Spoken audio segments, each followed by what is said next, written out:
Hello and welcome to the Loco Leeds football channel with my official Facebook group partner Leeds Plus. It's Jinder Jade, and welcome to another episode of the Fan View.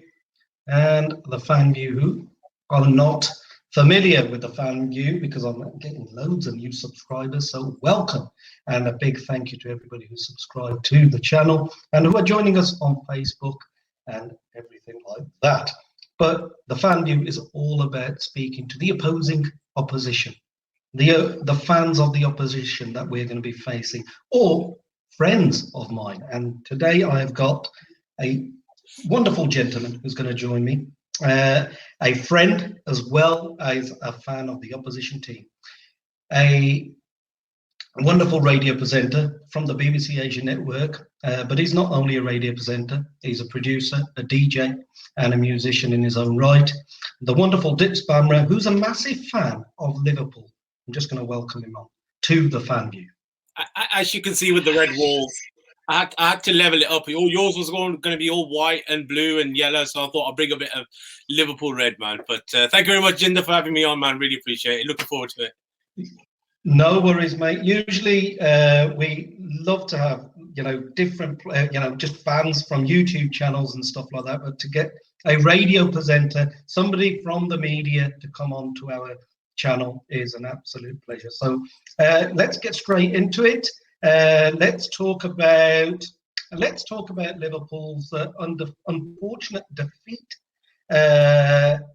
yesterday. It's not nice for a British team to go out of the Champions League, and Liverpool were unfortunately out against Real Madrid. How are you feeling?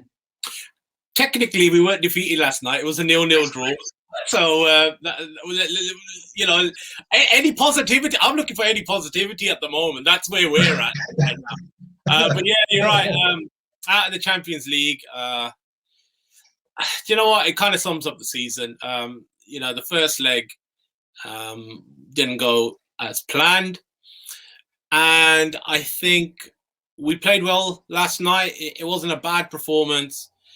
Kept a clean sheet. However, we were just misfiring up front. And, we had the chances. There was no doubt about it. Liverpool had the chances last night. I still believe this. If the fans were there, it makes a hell of a difference. Look, the Liverpool fans are incredible, especially when you need a 12th man. Look, I'll be honest. As our Leeds United fans, you guys have been through a hell of a lot. But, the fans stick by their team, and that makes a difference. That 12th man makes a difference for teams like ours, and we missed them. But look, it is what it is. We dust ourselves down and hopefully try and get top 4 now, or it's Europa League. And yes, so your quest for the Champions League requalification starts on Monday against Leeds United at Elland Road. It's going to be, over the years, the Liverpool and Leeds games have been fantastic. If we go back right to the start of the season, Leeds played Liverpool, and we've had all this. We've returned back from the to the Premier League after 16 years, and to face Liverpool, the champions, at Anfield was a wonderful game to start off with. But what do you think? Do you think you'll bounce back then at Elland Road? You've always got to believe that you're going to bounce back. Again, the fans not being there at Elland Road will help us. Just like the fans not being at Anfield probably helped you guys as well at the start of the season, just to focus and, play a great game. Again, if I base it on the performance last night, we didn't play bad. We had plenty of chances. And if we create those chances on the weekend and actually put them away, then it's 3 points. It's that confidence level. I think Liverpool have gone from a team which, for the last 3-4 years, I'd say, had strikers up front, Mane, Salah, Firmino, who didn't have to think. Like, the ball came to them, they knew what they were going to do. Bang, in. Or they were going to lay something off to one of the other guys. It was instinctive. They didn't have to think, and that went on for 3 years. This year, it's kind of like, I saw Mane last night, and it's like, go on, do the Mane thing, just run and score. And it's like, No. Why stop it? Why stop that? So there's a lot of that in there. I just think Liverpool, after 3-4 years, are on a burnout, and the squad needs refresh. So yeah, come the weekend, it's going to be tough. I'm not going to lie, it is going to be tough, and even a 1-1 would suit me at this moment in time. Well, we'll talk about predictions towards later on in the podcast, but because we do like to get here at the El Loco Leeds Football Channel your score predictions, so that's always a good little feature that the subscribers like. But I'll tell you, I look at it, and from a Leeds United point of view, to even being, to go in and think that we can get a point against Liverpool, is Marcelo Bielsa has worked wonders with Leeds and the way we performed this season, and nobody could have thought that we could have got a win against Manchester City, and now to even think of let's just try and get a point against the mighty Liverpool. So, can I just say, can you tell everybody that I predicted the win? Can you tell them? Actually, I did. I tweeted out, the Leeds are still going to win this, even when you went down to 10 men. Yeah, I did see your tweet when it came up on my phone, and I was so engrossed in the match. I go, I'll talk to him afterwards.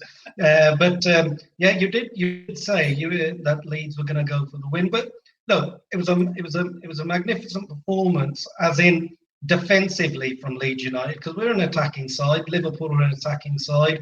Manchester City are an attacking side. Now, the thing that it's really impressed me and all the Leeds fans is that we have this never say die attitude. And that's why people are enjoying watching Bielsa's brand of football in the Premier League, because it's not boring football. If you're going to score 4, we'll score 5.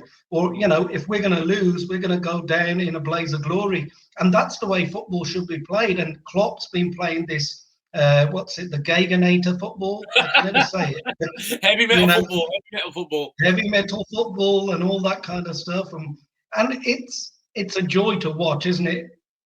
Either way you're going to lose or you're going to win, but it's going to be a roller coaster of a ride in getting there. So, I really think, on Monday it's going to be a good game because both teams like to attack. I don't think anybody's going to be sitting back. I disagree. No, I got to disagree there. I think Leeds are going to sit back. Okay. I think after the win against Man City, and everybody knows now, it's not a secret that a low block of defenders, midfielders is going to be a problem for Liverpool. It's been like that all season, with the lack of confidence and the fact that we just can't seem to penetrate two banks of 4 at the back. It's a problem, and I think any team that's a hard-working team will always have a chance against Liverpool this season.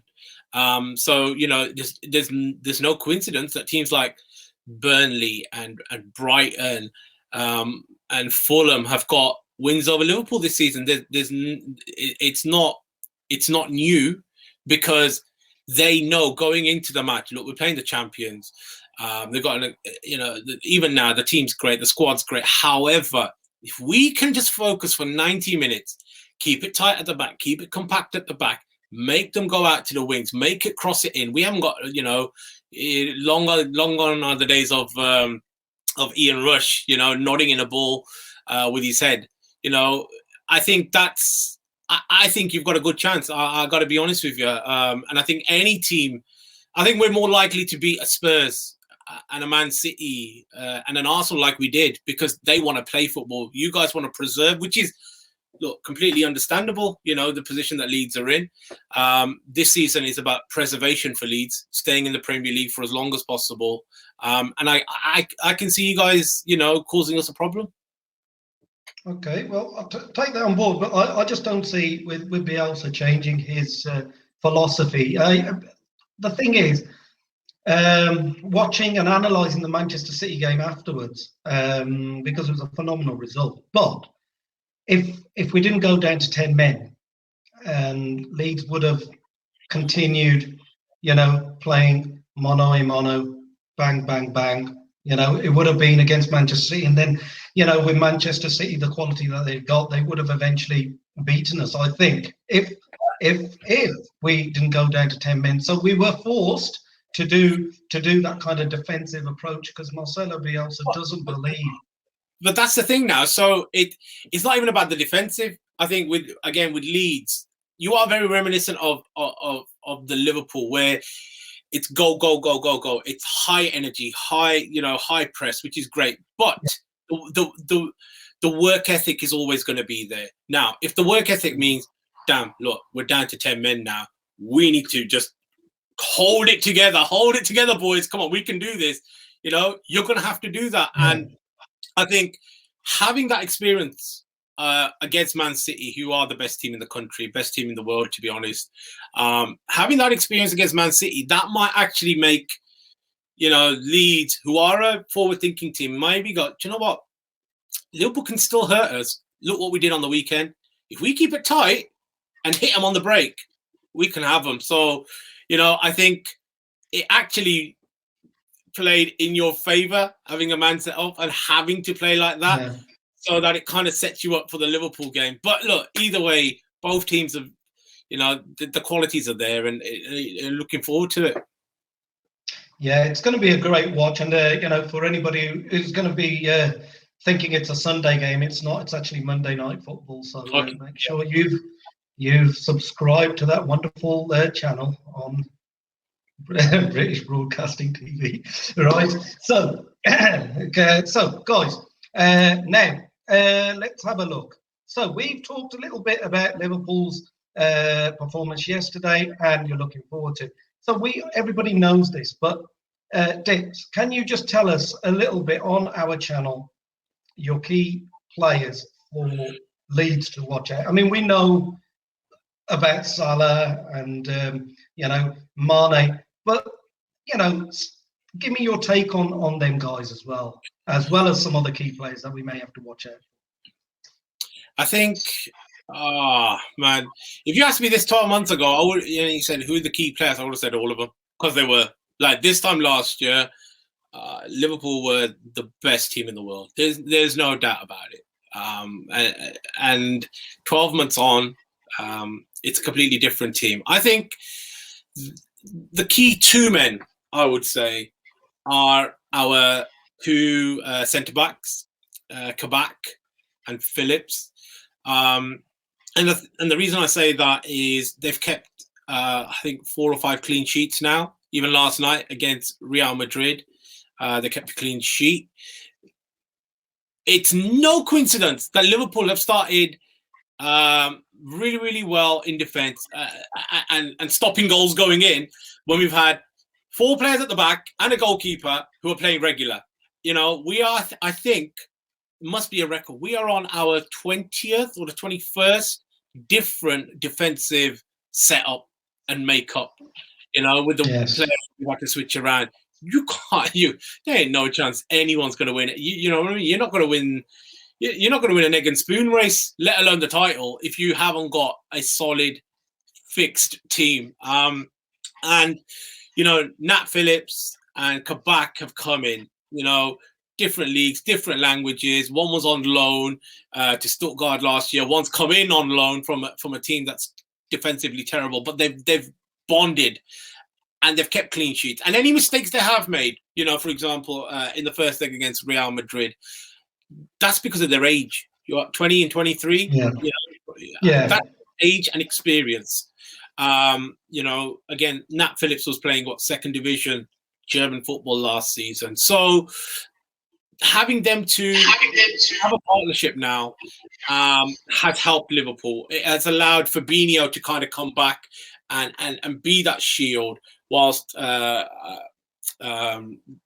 Andy Robertson and Trent can go and attack a little bit more. So the makeup of the Liverpool team is a lot more like it was before. it's just our strikers aren't doing the business at the moment. So for me, the key players for Liverpool are the two guys at the back, Kabak and Phillips, and they've done extremely well considering. One's not technically our player, and one's just come back in and was like fourth or fifth choice centre back. So those are our two key guys. Yeah, and that's an awesome intake there, matey. You make an excellent point because Leeds have had injuries at the back, and it's such a key area in football that you need to have a good defensive partnership. And Leeds have been chopping and changing. I mean, Diego Llorente, since he's been back, he's a Spanish international. He's really kept us at the back really well. He's kept us in check. We've had Robin Koch, who's a German international. He's been injured most of the season. Diego Llorente, very stop-start to his Leeds career at start. So we've got that touching wood. Trying to touch a bit of wood here somewhere. And thank you. It's since he's been back, you can see that his quality at the back has really helped us along. And so I absolutely sympathise with you with what you've just said. That with being at the defence is such an important part of football, and for not having a settled back for Van Dijk, and that's really hampered your season. I mean, you just don't envisage a key injury, a bad injury to a key man like that, because he was your glue, he was your linchpin, wasn't he, at the back? Yeah, I mean, look, we've had a great spine for Liverpool. Alisson, Van Dijk, Fabinho, Henderson, the three guys up front, and it's been great. And injuries happen. Look, this is the strangest season ever in the history of football. No fans, no preseason, players dropping like flies, and there's going to be thousands of people going, yeah, but they get paid millions to do it. And yeah, I understand that, but ultimately they've got two set of legs, and so have we. You know what I mean? And if you're not getting a rest, and if you go to the office and you're working all the time, you're going to get burnt out, and that's what it's like for the players. And I equate it. You're a singer. If you put all your gear on and you take all the whole band, and you set up and you're ready to perform, you're going to give them a full experience, but there's nobody in front of you. Like, yeah. You're going to lose that edge as a performer. It's just going to happen. These guys are playing up and down the country and around Europe in front of nobody, So it has been a difficult season for all. Some teams have benefited. I was chatting to somebody today. West Ham have, they're fourth. It's no secret. Yeah. Their fans can be a bit feisty at times, even if West Ham. Without the fans, they're able to just focus and play, and they're fourth. It makes a difference. And I think for teams like ours, probably a little bit reverse. But hey, it's the same for everyone. You've just got to try and navigate through it. Well, for both teams, I think the supporters are huge, and at Anfield you've got the Kop, at Ellen Road we've got the Kop. It's one of them things. Yesterday, if you had the crowd, I believe that ball would have been sucked in to the goal. It's just the amount of noise that you guys make, at Anfield and at Ellen Road as well. It's a bit of a cliche, but the fans are the 12th view. Yeah, the 12th man. So but that's what I was going to say. If you're the team going to Ellen Road, it's a horrible place to go. Like, you guys make it horrible, man. Like, they know two ways about it, and that puts players and fans on a nervous edge, and that just adds to the excitement of football. That's the sprinkle on top of your 99. It's like it is what it is, and we're missing it. And hopefully, everyone's safe and secure, and things progress. And come next season, actually, what am I saying? What, the Euros? So they're not going to get a break, are they? So I think the next couple of years is going to be interesting, and and hopefully we can navigate through it, and back in the stands. Yeah, let's hope so. I mean, look, it's a big game, and it's going to be. Look, you got to go back to. I mean, there's one Leeds Liverpool game that is etched in my mind. Really? Well, that's one. But I've seen another one, right? Where, one. I'll talk about the first one, which I remember was in 1990-91. And Leeds were playing Liverpool, and again we just come up from second division, and it was Division 1 then, that first division, wasn't it?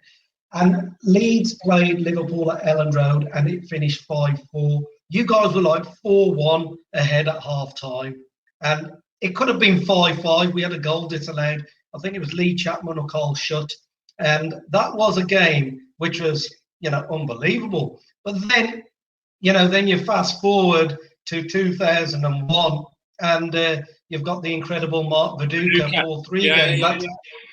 I mean, that's been flashed on Sky Sports like 1,000 times, hasn't it? Since every time when we were in the Championship, I always used to see that, and it used to make me cry a little bit, But they'd always put that on as a legendary match or Premier League legends or whatnot. Yeah.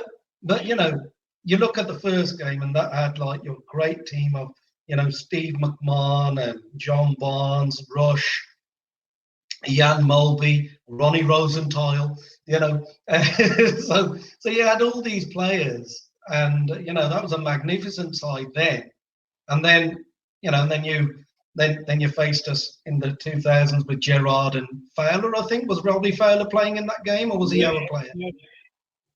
Okay, so we've had some good encounters at Elland Road, and it's always been close games as well. At Anfield, we've always been on the losing end. I mean, look, I can't really remember an outstanding Liverpool performance against Leeds. Yeah, the Mark Viduka game. Yeah, the Tony Yeboah goal. Yeah, I remember all those.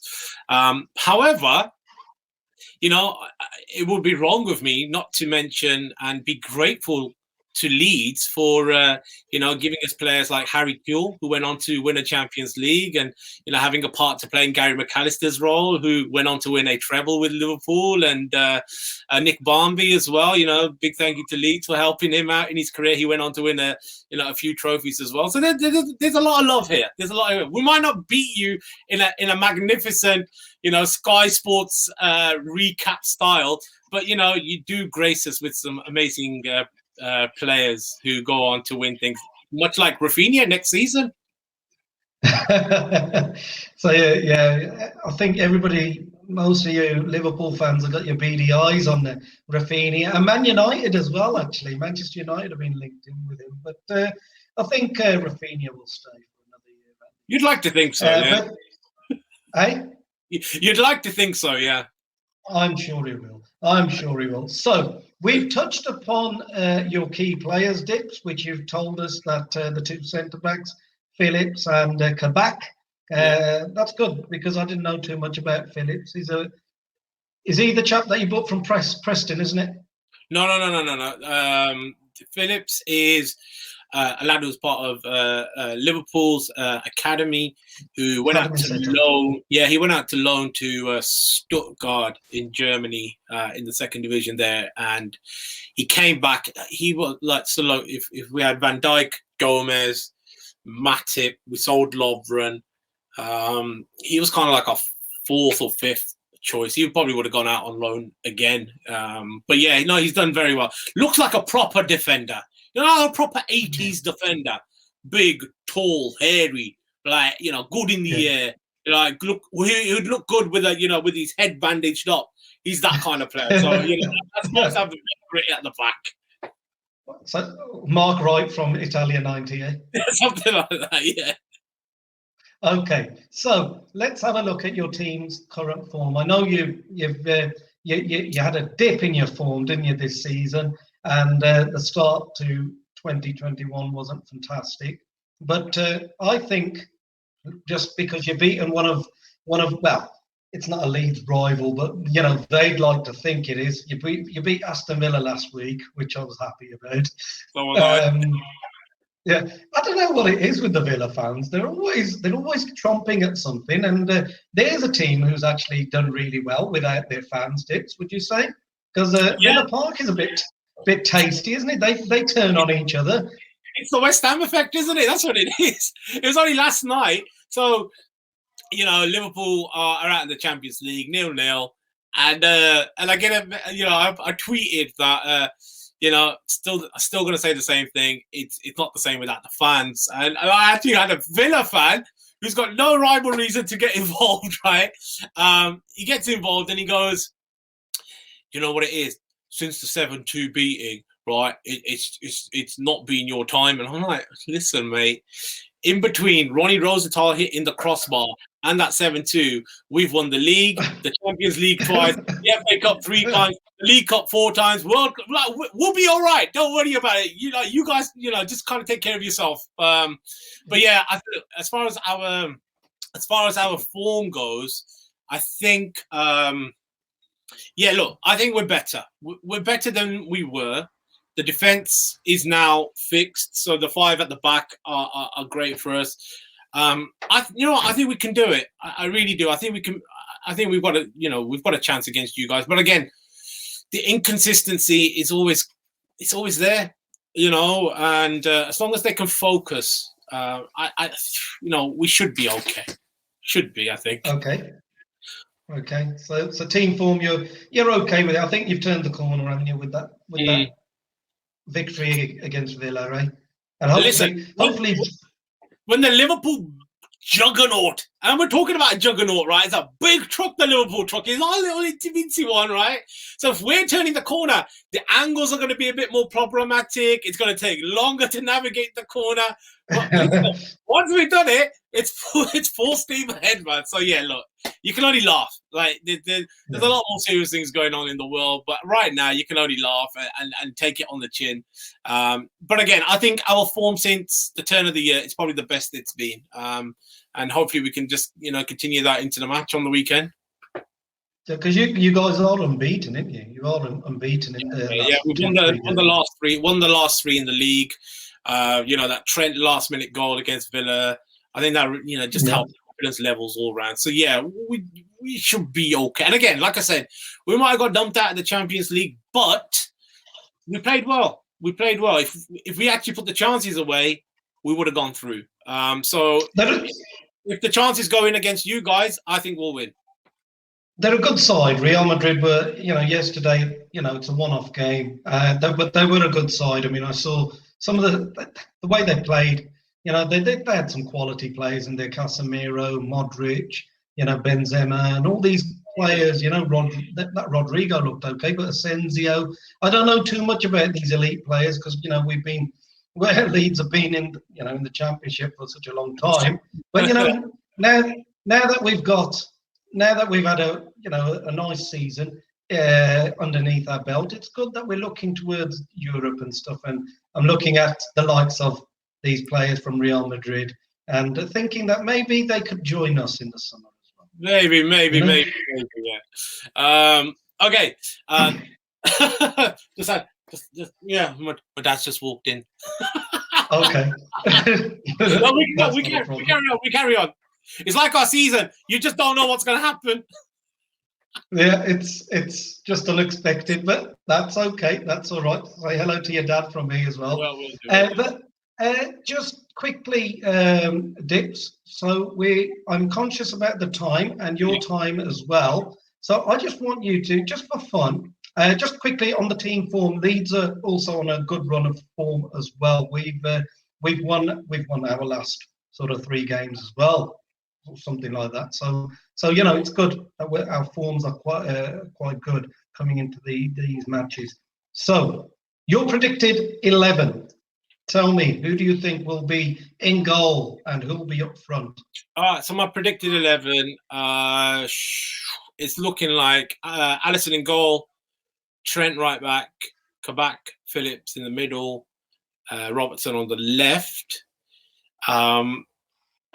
Up front, I reckon it'll be Salah, Jota, and Firmino. It's the midfield that I'm not sure about. I don't think anyone's sure about. The combinations just don't seem to be clicking at the moment. We badly miss Henderson. I can't express the amount of players we've got. Henderson is our most important player. It's no coincidence. No Henderson. We are not the same team. So I would go a midfield three of Fabinho. I think Thiago, because I think we're gonna expect. I think you're gonna go. I know it's not the Bielsa way, but I think you're gonna go 2 low blocks. So we'll need Thiago in there and someone to drive forward, even Shaqiri. So yeah, Addison, Trent, Kabak, Phillips, Robertson, Shaqiri, Fabinho, Thiago, Salah, Jota, and Firmino. That's my predicted. Okay. Excellent. And I don't usually have a graphic for this, so what's your score prediction then for this game? I don't know. I don't know. It could be anything. You know what? If we're having a bad day at the office, you'll beat us 2-3-0. Like it could that could genuinely happen. If we're having a good day at the office, you're gonna get whooped 3 or 4. You know, I'm gonna be positive from my end. I think defensively, I could see us maybe conceding 1 on the break. Yeah, I'm going to go 3-1. 3-1 Liverpool. 3-1, very good. Oh, okay. Yeah, 3-1 Liverpool. Well, it's going to be interesting. I don't know whether to speak to you on Monday or not. After the We game. can. I don't know. Let's do it. Listen, we can do it Monday if you want, but I think 3-1 Liverpool. I think the performance was better against Real Madrid in the second leg. The fact that we're out of the Champions League, I think that might be the kick up the backside that the players are kind of going, right, do you know what? We can't mess up now. We've got to go for it. So I think I think 3-1 Liverpool. So you guys are the backlash is gonna be, yeah, we're gonna go for the juggernaut Champions League. Here we come. Watch out West Ham. Watch out Tottenham, Chelsea.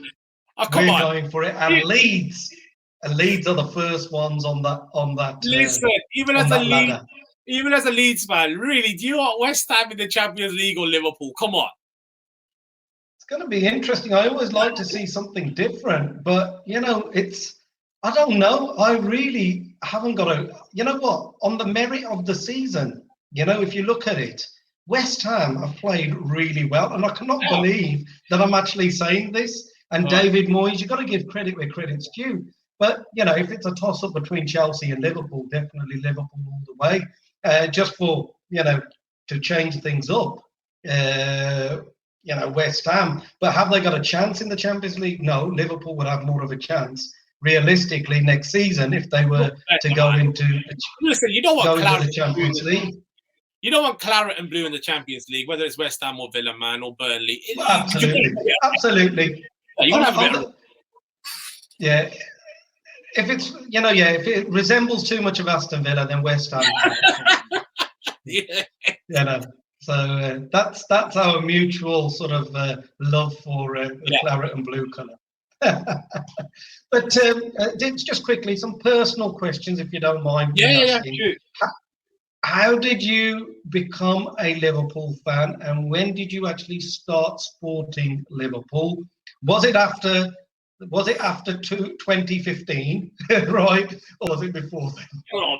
No, I think it's a story that's quite reflective of British Asians. So, a lot of supporters will be watching this going, why are there so many Asian Liverpool fans and Man United fans?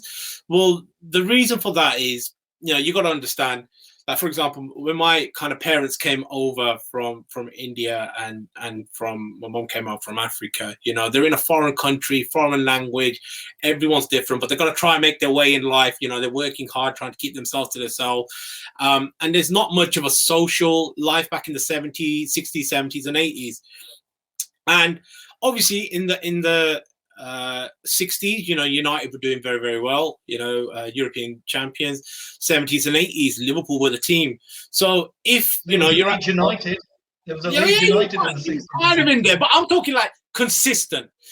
And I think a lot, and then obviously come the 90s, Man United were doing well. So I think what happened was with me, when my dad came over, Liverpool were probably more than likely to be on TV at the time.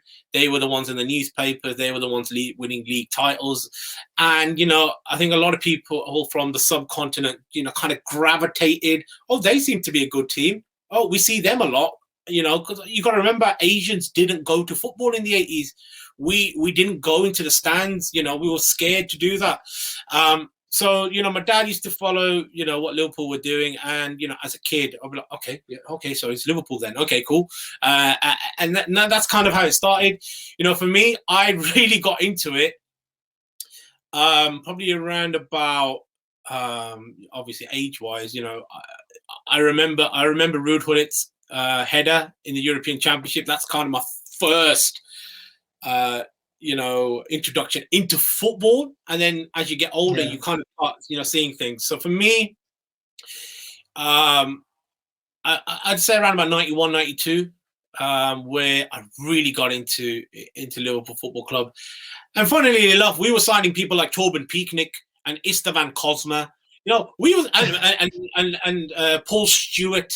That was the level of players Liverpool were buying when I was like, firmly behind Liverpool here.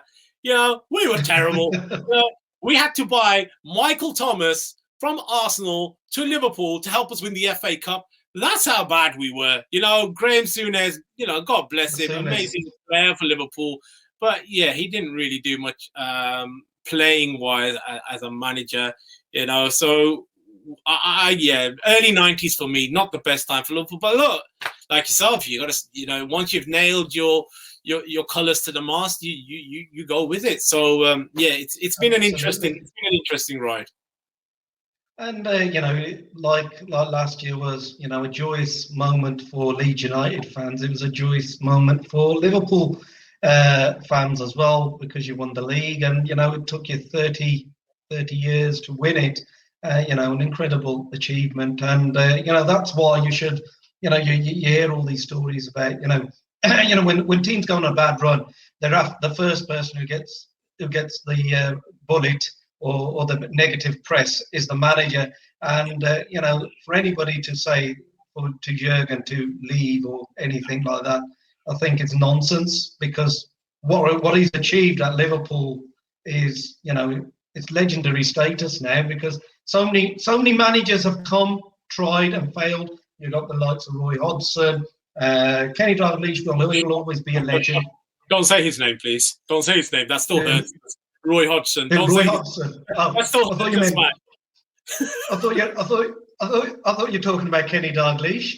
Oh no. Listen, Roy. When you say Roy Hodgson, I see Milanovic and Voronin up front, and Christian Poulsen and Paul Konchesky and Jay Spearing. That's not a vision I like to be reminded of. Well, I remember when you had Julian Dix playing for you guys, so that wasn't. Yes, there was that. Dixon right at the back. Yes, interesting times. Thanks, Graham Souness. But look, I mean, look, so many managers have come and tried, and and Jurgen Klopp had the magic formula, and you guys done it, and fair play to you. So when you hear stories like Klopp for Klopp out, or Klopp for Germany even, because Germany are looking for a manager, do you think Jurgen will come, will stay or go, or what do you think? How do you? No. I think with Jurgen, he bought something that Liverpool were lacking, which was self-belief. If you don't believe, look, you guys are in the same boat. You got to the playoffs with Bielsa and you lost, and a team can crumble. We went to the Champions League final and we lost, but the great managers elevate. The great managers make you go, you remember how you felt when you lost? Yeah, you don't want to feel like that again, do you? Which is what Bielsa did, which is what Klopp did. It's quite freakishly, eerily similar the way our managers are. And yeah, there's no. Do you know what? We could get relegated, and Klopp would still be. He'll have a statue. He's one of those.